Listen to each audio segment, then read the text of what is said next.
Ben seni bir кездерде Türk kanallarında da көрүп алдым да, ал паручу болуп. Ал жөнөкөмдө учурдук иш беле же не деп коет, даимий иш беле. ТРТ Аваста дагы, ошо түрктөрдүн телеканалында дагы алпарачулук милдетти аткарып жүрдүм. Анан ошо бияктан ата журтту тааныткан бир программа жасап, ошол жака жөнөтүп турдук. Атайын көрмөндарыбыз да бар эле. Ошол аякта да иштеп калдым. Эшигелик бала чага кандай? Бала чака жакшы эле, чоңоюп атабыз. Кудайга шүгүр, акырындан. Жана келген жигит уулуңду. Келген жигит уулум 10 жашка чыктык, жаңы эле. Дагы бир 7-8 жыл чыдап турсаң, кайнене кызык. Назир Айтбековдун кандай кайнене чыгат болду экен? Жакшы, түшүнүктүү. Кандай жакшы. Келиниң сени Facebook'tan көрүп турса да, улам сен жаңы көйнөктөрдө селфи. Нормально? Эми агызга чейин токтолобузбу? Кыргызда кайнене менен келин дайыма ушундай бир катары, бир душман катары, бири-бирине атаандаш катары ушундай сүрөттөп келинет го. Анан мен ошол сүрөттөөнү бир жоюп, ушундай кызымдай, салтты бузуп, ошо салтты бузуп, өзүм кызымдай кылып, көкүрөгүмө басып, ага жан тартып, урушсам дагы уулумду урушуп, тыйсам да уулумду тыйып, андай болбойт да. Анткени аялдар ал туура эмес кылса да. Эми туура эмес кылса, келинимди ошол акырын эле айтып, кызым, эне катары, бул жагы мындай болуп калды, мындай кылсаң мындай болот, энелик кеңеш. Анан кыркырып сен кайнене болууга ойлонуп көрдүңбү? Өзүңдү кайнене катары мындай элестетип көрдүңбү? Дайыма эле элестетем, дайыма эле ойлоном. Анан ушунчалык элжирип, баягы ичим эзилип, келинимди эркелетип атканым дайыма сүрөттөлүнөт да. Анан келинимдин колунан тим эле тамак ичип атканым, барсам күйпөлөктөп, өзүм окшош мындай жайдары жыргалбай, келиним болсо күйпөлөктөп, чуркап, апалап, мындай алдыма чайын сунуп атса. Аллах ниетиңди берсин. Амин. Көп небере берсин. Амин. Кстати, чоң эне болгондучу? Элестетип атам.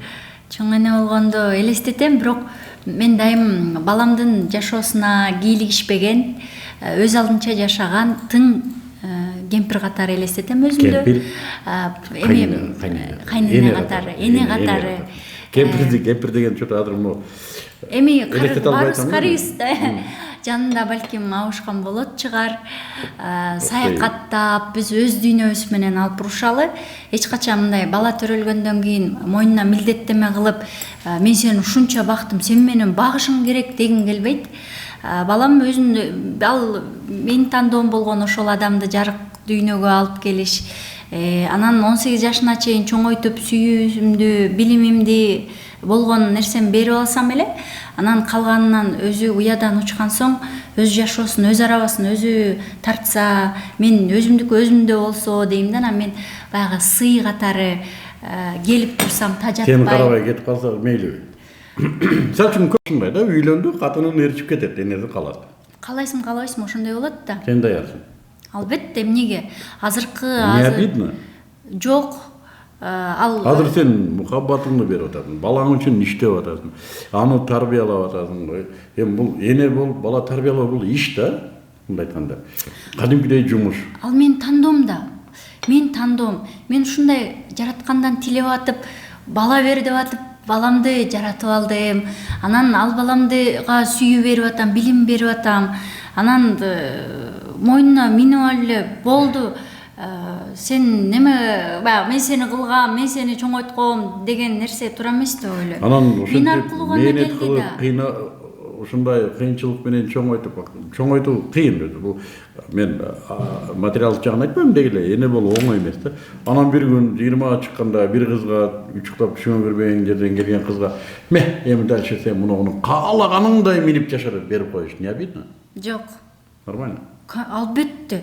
Анан башка жубайына бербегенде анан мен өзүм менин багасың десең болбойбу? Болбойт андай. Жок. Анын милдети да бар да, кстати. Ал көкүрөгүнөн чыксын ал нерсе. Мен таң калам. Көп балдардын көкүрөгүнөн чыкпайт, тиги катыны кирип алган көкүрөгүнөн. Мейли анда чыкпаса, өз жашоосун тыңыраак улантып кетсин, мага сырттан карап аны энесин караган эркек кантип жашоосун тыңап кетет? энесин мен канчалык көкүрөгүнө сүйүү орната алдым, мен канчалык анын көкүрөгүнө адамгерчилик себеп алдым, канчалык көкүрөгүнө акылды киргизе алдым, ал ошондон ничего не подобного. Ошондо Эне менен эркек уулдун ортосунда демократия жок, Назике. деп ойлойсуң. Эркек на то эркек, энесин караш керек. Кирдиби кирбедиби, сүйдүбү сүйбөдүбү. Эркек обязан энени мойнуна көтөрүп бакканга. Жөн эле таң улап анан Таң улаш керек. жок, жүк болгум келбейт, таң улангым келбейт. Энени көтөрө албаган эркек, энени жүк деп эсептеген эркек кандай эркек бул? Өз жашоосу менен жашасын балам, мейли. Балам мага бир жумага берчи. Тарбиялап бересизби? Жөн эле. Макул, жана бир сөз өттү Назира. Балким ал кезге өзүмдүн абышкан болуп калат дедиң да. Бул не 30 уулум болгончо осурак чалым болсочу. Эң сонун кеп, мен кошулам ошого. Ошо. Азыр эмне тоскоолдук кылып атат? Азыр көңүлүм даяр эмес, окшойт. Же менин Кимге даяр адамым эмес? Персонально кимдир бирөөгө же такыр эрге тийгенге? азыркы тапта горизонтто кырылып калгандай эч ким жок эмес. Көңүлүмө мындай топ келген жок. Көп кыздардан ушуну укчу болдум да. Кырылып деле кала элек өзү негизи. Бар да, хотя бы чалдар бар. Агай даап чыга алган мындай эр жүрөктөр жок. Силер өзүңөр мунун баардыгын ээлеп чыгып алсаңар. Анча эркек духу жетпейт да. Буну үйлөнүп алып анан Агай, кийин биз эми мындай сырттан ошондой бир көрүнгөнүбүз менен жаныбызга келсең, биз деле жөнөкөй алсыз, жөнөкөй карапайым, жардамга мен муктаж ушуну билгим болгон келди. аялмын да. Мен муну бүгүн сенин келериңди билем да, бүгүн барактадым да сенин немеңди. Бараңды Фейсбукта. Билесизби, не то что кээ дээрлик көп публикациялар өтө акылдуу аялдын сөздөрү. Мен эми сага караганда бир 30 жаш, 40 жаш чоң болсом керек. Мен качанкы динозаврмын десең. Анан мындай даанышман, жашы келип калган, токтолуп калган аялдын сөздөрү да. Сүрөттөрүңдө көпөлөк. Жаш, мындай эч кандай кам жок, эч кандай пикир жок. Уламжаң көйнөк, уламжаң образ, уламжаң экөөсүнүн ортосунда карама-каршылык мени бир аз мындай окуп кылды да. Жазган сөздүн мааниси жана түшкөн сүрөттүн мазмуну. Экөө бири менен бири мындай дал келиши кыйын. Менде суроо пайда болду. Сен кимсиң өзү жашоодо? Мен ошол жазып аткандагы сыям төгүлгөн аялмын. Жан дүйнөм турган. Сүрөт ал менин образым. Эфирге, элге Экөө дал келбей атат да. Жана сүрөттөгү кыздын жазган эмес да. Же болсо жазган кыздын сүрөтү эмес. Элге эми ар бир адамдын сахнада өзүн алып жүргөн бир образы, кийип жүргөн образы болот экен. Жан дүйнөсүндө баары эле ошол образга төп келе бербейт. Мен көп ушул жылдыздарга алыстан суктан деген сөз бар го. Алыстан ушунчалык талантына суктанып, жакындан адам катары таанышканда иренжиген учурум көп болгон. Эмнеге? Анткени талант Кудай ушуга ушунчалык чоң талант берип туруп, анан ушунчалык кичинекей адамгерчилик экөө кантип бири-бирине сыйып журулушуп атат. Мен аябай таң калам да. Талант менен адамгерчилик эки башка нерсе. Бирок мен ойлочумун да, ушундай чоң талантты көтөргөн Талант келесого деле берилет. Ошо келесого деле берилет экен. Мен чоң талантты көтөргөн адам. Таланты бар адам бардык эле акылдуу, тарбия көргөн боло бербейт экен да. Ошого көзүм жетти. Мен ойлодум да, сыртынан мени бир чакчаңдаган, серва, желмогуз, жеңил желпи кыз катары карай берсин, бирок жан дүйнөмө өңүлүп келгенде жанагындай иренжибесин да, мындай суктансын, жакшы көрсүн. Бул өтө мындай бир сейрек мүнөз го. Болушу Мейли мени көргөндөр эмне десе ошо деп ойлой берсин. Агай, мен бирөө Жаныма келгендер гана менин ким экенимди билет деп атасың да, туурабы? эл эмне дейт менен жашагым келбейт, анткени сырттан эл кандай ойлоп атат. Кыргыздар эл эмне дейт менен жашайт да кыздар. Жок, мен ошондон чыккым келип атат. Эрежеге сыйып жашагандан Десең дей бер деппи? Ооба, эркиндикке чыккым келип атат. Мен неге алардын көз карашынан баягы неме болушум керек да, көз карашынан көз каранды болушуң керек. көз каранды иттейсон сөз. Ошондой болушуң керек, айтсаңыз. Эмнеге Мен жашоом. Кечирип кой, сени кыргыз кылып жаратып коюптур да. Агай, билесизби? Бир Кыргыз ушундай бир эл да. Бир эжем бар болчу да, көз өтүп кетти, раматылык. Ушинтип эл эмне дейт деп жүрүп анан ажалга жалгыз, эми баарыбыз эле жалгыз кетебиз деңизчи, бирок жанындагы чуркурап ыйлаган бала бакырасы жок, жолдошу жок, эч кими жок кетти да. Анан мен ошондон дагы ойлонуп калдым да. Жалгыз жолдошу жок, баласы жок. Эл эмне дейт деп жүрдү да анткени. Эл эмне дейт, мундагысы эмне дейт деп жүрүп эми билбейм. Эл катары эле эрге тийип, балалуу болуп, иштеп. Учурунда балким баардыгыбыз эле ошол айбыгып элдин сөзүнөн бир сөз айтайын сага, бир суроо берейинби сага? Бериңизчи. Сен бир шок кызсың да, туурабы? Ооба. Эрге тийсең балким токтоло берсиң. Мен токтоо элемин. Агай, өлө токтомун мен. Мен үйдөн чыгып сөзүм чыкпайт. Мен өткөндө Гүлзат менен чыккандан кийин элдин баардыгы мени урушуп атат да, эмне жалжактайт деп. Мен чындап эле аябай олуттуу болуп алып баргым келип атат да. Токтолуу деген эмне? Билдирбей тур. Агай, токтолуу деген бул жан дүйнөңдөгү токтолуу ал.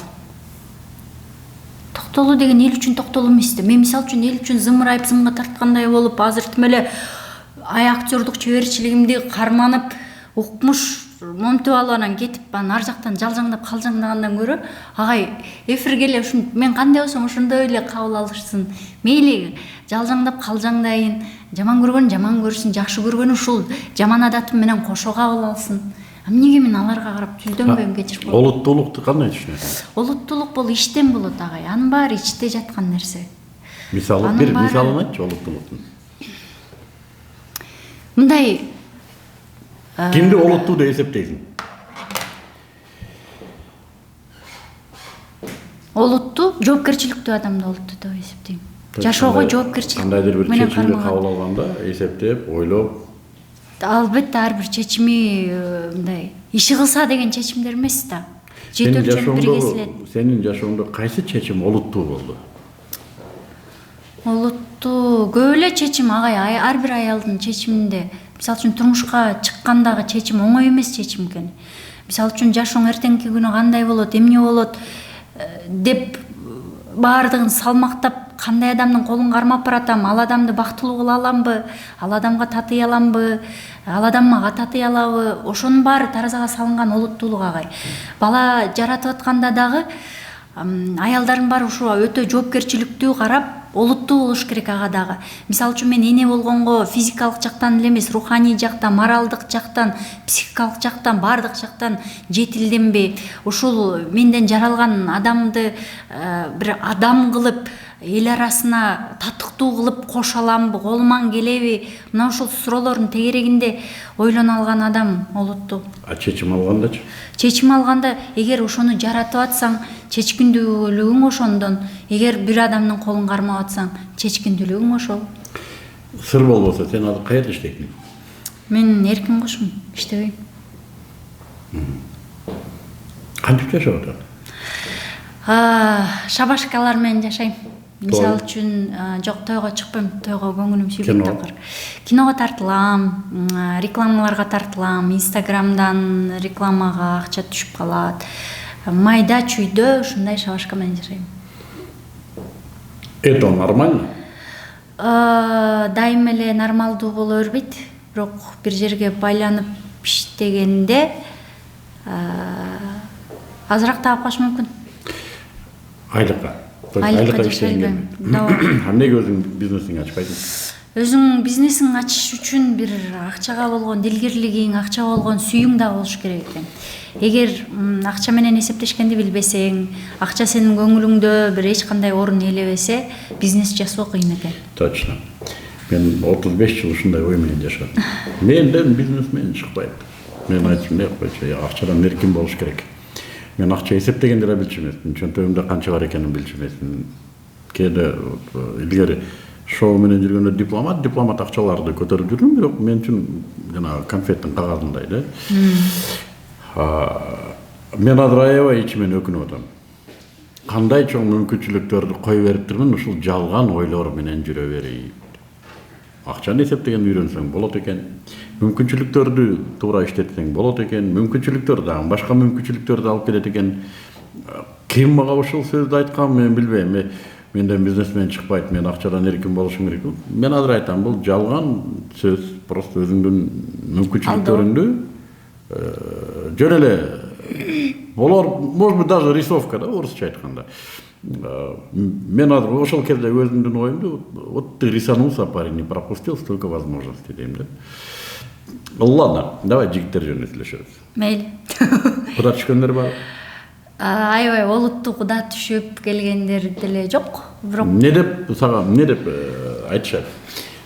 Тиешет ошо бойдон болбойт. тиш өтпөгөнүн көрүп туруп эле кетип калат. Мен тиштеп алат окшойм көбүрөөк. Мисалы үчүн олуттуу сөз айтса, сен макул десең, анан ушундай шарт койсо, мунагу таанымалдуулуктан ушул майдандан кетесиң десе. Жок. Үй бүлөгө караганда бул баалуураак. Макулдугун бербейт элем. Менин көңүлүм менен эсептешпеген адам, өзүмчүлдүктү өйдө койгон адам мени бактылуу кылбайт.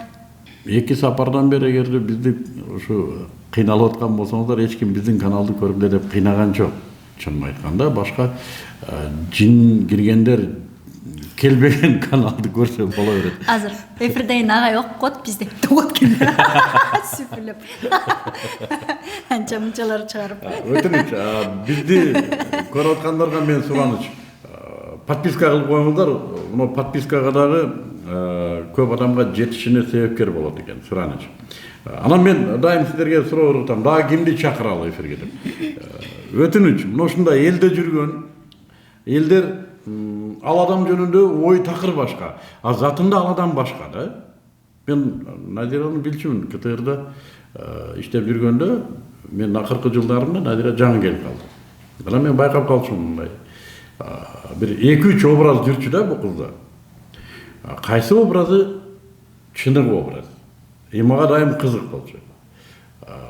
Бүгүн мен чакыргыма макул деп келгенде мен аябай сүйүнүп отурам да. Азыр да суроолорумду берип атып, мен оюмда кайсы Назира чыныгы Назира.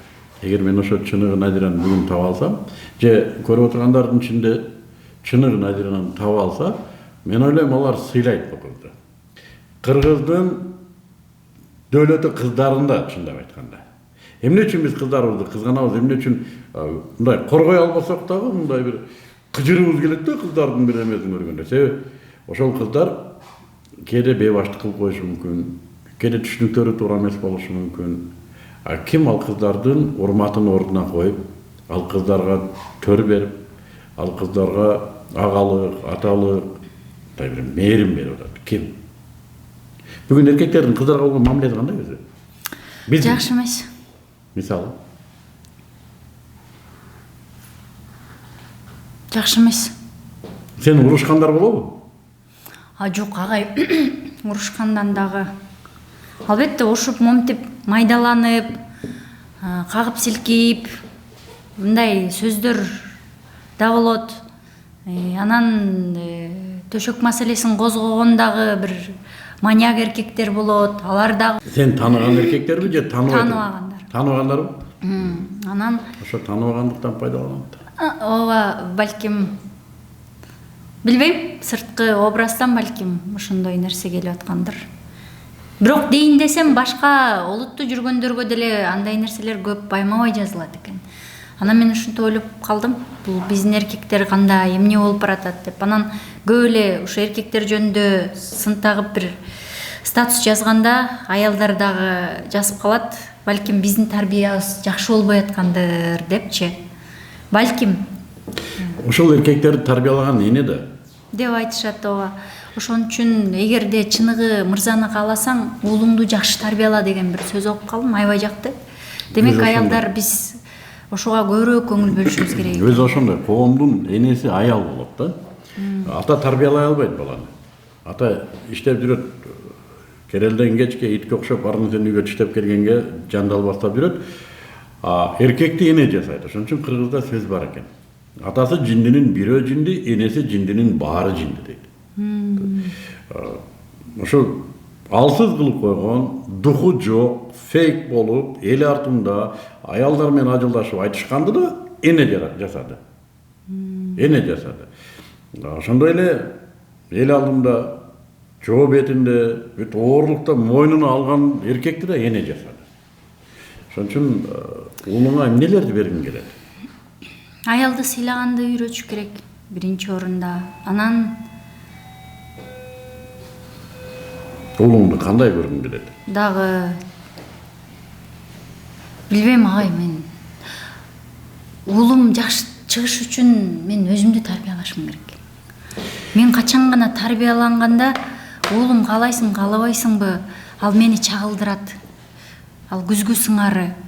Мен жан дүйнөм эмне болуп атса, бактысыз болуп атсам, бактысыздыгымды чагылдырат. Мен бактылуу болуп атсам, бактылуулугумду, мен акылсыз болуп атсам, акылсыздыгымды.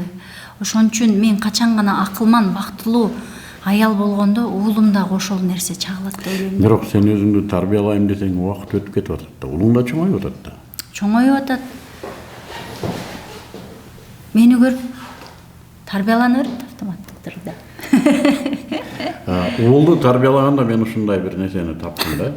Эне атаны көрсөтүп тарбиялайт экен да. Көрдүңбү, атаң муну кылып атат, сен колуңан келеби, келбейби? Сен атадан козгонуу, атадан кем уул, атага тең уул, ушул эненин иши экен да. Менимче, менин агалык бир оюм, сен тез турмуш курушуң керек уулуң үчүн да. Мен ошон үчүн жана таң бери чукулап сурап атам да, сен кандай эркектер, кандай ошо бир эркектин кандай критерийи сага сен күткөн эркек? Эгерде бул сен жеке турмушуңа кийлигишип кетүү болбосо, мен суроо. Күчтүү эркек бардык жагынан агай. Физикалык эле жактан эмес, моралдык жактан болот. Моралдык күчтүү деген эмне? Моралдык жактан бул тайманбас, кандай оор учур болсо дагы көтөрө алган, чыдамдуу, сабырдуу, моралдык жактан деген ушундай да. Баягы оош кыйышты оңой алып кеткен, баягы акылдуу эле эмес, акылман да болуш керек экен. Интеллектуалдык жактан акылдуу болуп, бирок акылмандыгым көкүрөгү көр болуп турса, ал жетишсиз экен. Көкүрөгү да көрүп, биягы да көрүп туруш керек экен. Дагы бир маек, бир аз коомдук деңгээлде, Назке. Биздин коом бүгүнкү күндө эмне болгон коом? Ошо кыргыз коом. Өзүн таппай аткан чаржайт коом. Неден ошол нерсе? Улам бир идеологияны ээрчий берип, эмне туура эмес, өз алдынча ой жүгүртө албаган коом. Сени бийликке чакырса барат белең? Чакырган, барган жокмун. Кайсы ишке чакырды? Партияларга? Партияларга, депутаттыкка бар болчу. Мен колман эмне келип, эмне келберин жакшы. Элдин добушун алып бересиң, кандай эмне келет, эмне келбейт? Анан мен жок, агай, мен эгерде аларга сен Назира керек эмес, сен сага карап добуш берген элдер керек. Жоопкерчилик деген бар да агай. Мен ошончо адамдарды ээрчитип анан анга түртүп коюп, анан кетип калып, жыргап, жылы жумшак жаткым келген жок. Жок, сен алардын катарында болсоң, жок деген аларды антпек эле дей аласың да. Мен дегенде эле токтоп калабы? Ал үчүн менин оюма пикирлеш көп адам болуш керек. Кеп токтогондо эмес. Карап, адамдардын көпчүлүгү ушундай ойлонот экен да, натыйжага карапчы. Мен мындай кылсам ушундай болот. Жок, андай болбошу мүмкүн, бирок сен жоопкерчилик деп атпайсыңбы? Сен кылдың да ошол нерсени. Мен бир элемин агай, алар жүзөө деп коелу.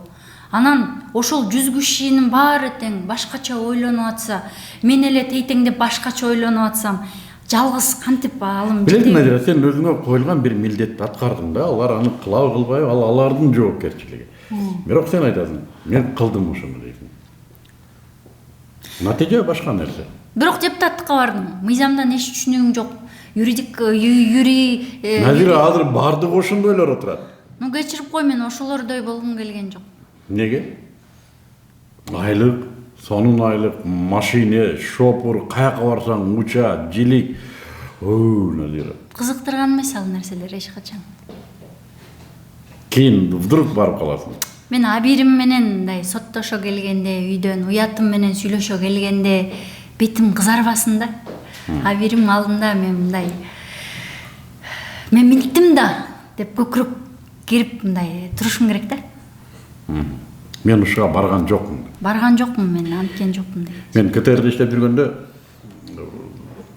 мындай бир Кудай жолум ачтыбы же тагдырымбы, бат эле атым чыкты дейм. Аты чыккан адамга сунуштар көп келет. Анын үстүнө мен телевидениедеги карьерам өтө оор учурга туш келди. Бир мамлекет көз алдымда урап кетти да, и жаңы мамлекет курулду. Ошол учурда билбейм, азыр мен өзүм ленталарымды карасам, балким как-то бир наивно, как-то мындай бир бала кыял да. Бирок ошол доордо олуттуу образ бар экен мен да, олуттуу сөздөрдү сүйлөчү экен. Жана аябай көп сунуштар болгон. Муну кылып бербейсиңби, муну адамды чыгарып бербейсиңби, муну сүйлөп эле койсоң мынча, муну мынтип эле койчу, муну кашайып көгөрүп, эшекти эшек дейбиз, атты ат дейбиз деп жашадым да. Ошол учурда эшектин ээсин айта албаган балдар бүгүнкү күндө Кудайга шүгүр жашайт. Кудайга шүгүр, абой кээ алдыга кеткен, кээ каяктарда гана жүрбөй атат. Бирок чындап эле мен азыр тегерегимдегилерге сыймыктанып мен айтам да. Эчтекем деле жок. Бирок сатылбадым. Бирок бербедим өзүмдү. Көгөрүп турдум. Күчүм жетпей кетип калган учурларым да болду. Утулган учурларым да болду. Бирок бир жолу үйдө чай ичип отуруп мен балдарыма айтып атам. Мен атасы менен уялбай турган ат калтырып атам силерге деп. Мен атымды укканда силер уялбайсыңар. Сенин атаң ууру болгон, сенин атаң жер саткан, сенин атаң эл саткан деп эч ким силерге айта албайт. Деп, айтып алам өзүм. Чындыгында эле ошондоймун да дедим. Муну сен айтып аткан маселе чындыгында аябай принципиалдуу маселе. Илгери бала кезде бир сөз укчубуз да. Ат минип чу десең да өтөсүң бул дүйнөдөн, эшек минип х десең да өтөсүң. Азыр ат минип баратасың, эшек миниппи?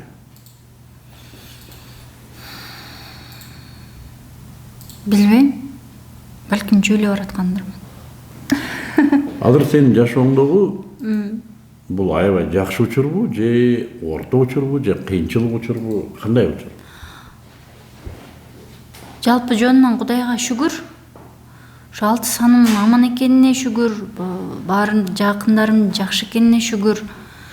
Бирок дайыма ар бир күнүм күрөш менен өтөт. Муногу жашоодо, Надира, эмне кыялың бар, эмнени кыялданасың? Кыялдануу элегиме көп болду. Кыялданганга убакыт жок болот атабай. Акыркы кыял эмне эле? Бала кезде ушул көкүрөгүмдө сөз толуп ушуну чыгаргым келчү эле да. Эфирге чыксам, элдин баарына үнүм жетсе, көкүрөгүмдөгүлөрдүн баарын чыгарсам дечимин. Ал ишим аткарылды. Турмуш курсам дечим, турмуш курдум. Ушу уулду болсом деп ушунчалык көксөчүмүн, уулду болдум. Кудай мен эмне тилесем баарын берди. Баарын берди. Эми ошол берген нерсесин баягы алып кетүү дагы оңой нерсе эмес экен да. Эми ошону дагы жөндөп кетиш керек экен. Азыр мен ошолорду Кудай берген ырыскыны жөндөп кетүү менен алекмин десем болот. Анан жаңы кыял болуп, ушу кыялдан элекмин, чынын айтайын. Ошо социалдык желе биздин коомдун өзгөрүүсүнө таасири канчалык? Биздин коомго таасири барбы ошо социалдык желенин? Албетте, мурун Жөн эле маалыматка окшоп эле көрүнгөн фейк сүйлөп коюп атам жагандай. Телевидениянын канчалык күчү болсо, ошондой эле социалдык түйүндүн дагы күчү чоң, эбегейсиз. Ар бир нерсе каалайсың, каалабайсың, бул мээңдин бир жеринде калып атат. Ошол жерде түйүлүп атат. Кечке эле негатив чыгарып атып, жалаң негативдешип баратабыз. Senin postlarыңда эмне бар? Мен пост жан дүйнө. Жеке өзүңдүкү. Жеке өзүмдүн жашоого болгон сарасебим, анализим, жашоого болгон көз карашым, жан дүйнөмдөгү чаңырыгым. Аны сен бирөөлөргө жазасыңбы же өзүң үчүн жазып коюп коесуң? Өзүм үчүн. Окуса окусун, окубаса жок. Эл окуйт деп эл үчүн жазбайм. Мен көкүрөгүмдө кээде ушунчалык баягы төрөгүсү келген аялдай кыйналам. Анан жазып төгүлгөндөн кийин жеңилдейм, кадимкидей толго тартам.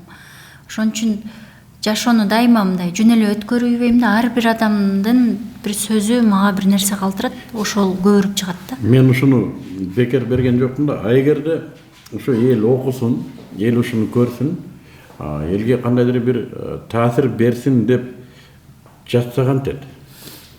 Мен жан дүйнөмдүн чыңырыгы чыккан сайын мага улуу муундагы эжелер, агалар көп жазат. Мен жашым балким сен атаң менен теңдир, энең менен теңдир, бирок сенден мен көп таалим алдым, тарбия алдым, сен оюмду ушунчалык өзгөрттүң, мен башкача болуп баратам деген сыяктуу аябай көп комментарийлер, аябай көп каттар келет. Анан кээде бир постунда 1000ден, 2000ден комментарий болуп калат. Анан алардын баарын окуп отуруп, демек бир кандайдыр бир ушул белгилүүлүктү жөн эле чаржайыт колдонбой, туура багытта колдонуп атыптырмын. Мен жан дүйнөмдүн чыңырыгы, жан дүйнөмдүн жаңырыгы ар бир адамдын көкүрөгүнө тийип атыптыр деген ой келет дайыма. Мен эмнеге муну сурап атам? Карасаң, азыркы күндө социалдык желе мурдайым массалык маалымат каражаттарынын эл агартуудагы бир функциясы бар эле да.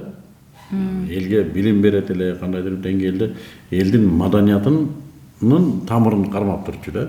Бүгүн эми социалдык желе менен иштеген бир да мамлекеттик мындай бир институт жок болсо керек. Эми коопсуздук кызматын айтпаганда.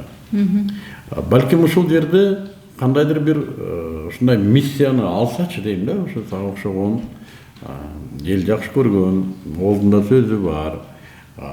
Демек өзүнүн бир көрөрмандары бар, сөзүнө кайдыгер болбогон, балким жаман көрөт же жакшы көрсө, маселе анда эмес, бирок сенин сөзүңө кайдыгер эмес да, буйтап өтүп кетпейт. Балким ушундай бир миссияны алсаңар оңойраак болорбу дейм да, жашымдай бута бар да, кыла турган ишке бир максат бар. Мен бул миссияны чак эле түшүнгөм, эфирге чыкканда дайыма эле канда сөзсүз колдонот элем, жакшы сөздөрдү колдонот элем, элдин көкүрөгүнө жетип калсын деген нерселерди айтат элем. Азыр деле Instagram, Facebook баракчамда абдан көп угуучуларым, көрүүчүлөрүм, окуучуларым, ошондуктан окурмандарым дегеним. Анан жөн эле бейжай нерселер жазылбайт, дайыма мындай бир коомдук агартуу функциясында, же болбосо коомдук агартуу миссиясында. Азыр мына карап коет. Кыздарыбыздын абалы, үй бүлө абалы, жаштардын абалы, ошол эле жигиттердин, эркектердин абалы, биздин эл өзү бир топудай болгон бир айылдай эл да. Масштабты алып карагандачы. Анын экинчи бир факт бар. Биздин эл биздин өзүбүзгө эле керек. Балким башкаларга биздин байлыгыбыз керектир, балким башкаларга биздин башка ресурстар керектир, но эл өзүбүзгө керек. Эл күндөн күнгө мынау социалдык желе аркылуу маанайы да өзгөрүп барат. Күндөн күнгө адеби да өзгөрүп баратканы байкалат да. Анын үстүнө бүгүнкү саясий акыбал, партиялар элди менимче аябай түшкүндүккө салып салды. Мүдөөсүздүккө түртүп салды да. Адамдар эмне кылсаң ошол, баары бир сенин добушуң эчтеке чечпейт экен. Баары бир акчалуулар жашайт экен деп ушу өзүнүн эле огородуна камап салды да элдин кыялын, элдин маанайын. Ошол учурда элден чыккан адамдар кадимки эле бул эми телевидениеге караганда алда канча эркин. Балким элдин кайра духун өзүнө кайтаруу керекпи дейм да. Жакшы мындай позитив деген менен, бирок жөндүү позитив. Жашоого ыкташтыруу, жашоону кайра жандандыруу сымал адамдарды мындай бир агартып баштаса. Буну мамлекет кылбаса керек. Бул ушу элден чыккан, коомдон чыккан, коомдук ишмерлердин, ошо интеллигенциянын, диний болобу, илимий болобу, алдыңкы адамдардын иши болсо керек деп ойлойм да. Албетте, ар бирибиздин өзү баягы бизде эң чоң курал турат да колубузда. Эң чоң курал бул элди тегерегинде көп топтогондордун куралы ушундай болуп көрбөгөндөй да. Ошол куралды эмне кылышты, кантип колдонушту, эмне менен жешти билиш керек да. Анан дайыма ушу максаттуу болсо, баарыбыз бирдиктүү бир жакшы ойлорду чыгарып турсак, эмнеге болбосун. Бир учурунда бир группа түзүлдү эле WhatsApp'та. Келгиле жакшы чакырыктар менен чыгып турабыз деген. Анан келгиле бүгүн Акырчыкир Ыргытбаев деген чакырык таштайлы. Келгиле мисалы үчүн биз күнүмдүк колдонуп аткан жанагы целлофан баштыктары чириберин, мынча жыл болорун, ушуларды айтып чыгабыз, эко баштыктарды колдонобуз деп ушундай группа түзүлгөн эле, бирок аягы эмнегедир барып үзүлүп кетти да, тилекке каршы. Менимче буну топ менен кылыш кыйын го. Ар ким өзүнүн керт башы менен ойлош керек да көкүрөк. Назыке, азыр эми сага бир мүмкүнчүлүк, дейбизби? Бүгүнкү эфирдин мүмкүнчүлүгү. Эмне оюң бар? Жүрөктө эмне бук бар? Пожалуйста. Жүрөктө кыргыз элине бир үмүт себилген бир жакшы жагдайлар көп болсо, мисалы үчүн Айсулуу кызыбыз алтын алып келгенде баарыбыз дердиңдеп кандай сүйүндүк, жетине албай канчабыз ыйладык. Бирөө жазыптыр, чоңдордун тонналап чыгарган алтынын граммдап алып келип атат деп. Анысыңары ушундай ар бирибиз өз алдынча эле тырбалаңдап, ар бирибиз өзүбүздүн арабызды сүйрөп, өзүбүздүн жашообузду өзүбүз тыңдап эле бирдеме болуп атабыз. Бирок аябай ушу үмүттөнөм, бир мамлекетибизге көкүрөгү көргөн адамдар келип, курсагы тойгон адамдар келип, алдым жуттумдар эмес, бир ачкалар эмес, алдамчылар эмес, бир жакшы акылдуулар келет, акылмандары келет деп ишенем. Баары бир каалайсың, каалабайсың, илгери үмүт өчпөйт экен. Анан баягы белгисиз маршруттай болуп, үмүт аттуу жигит алдыга баарын сүйрөгөндөй үмүтүбүз бизди сүйрөп келатат. Буюрса жакшы жакка жардан алыс кулабай чыгып кетебиз деген ойдомун. Эң туура. Үмүт бизге жашоо берет, Надира.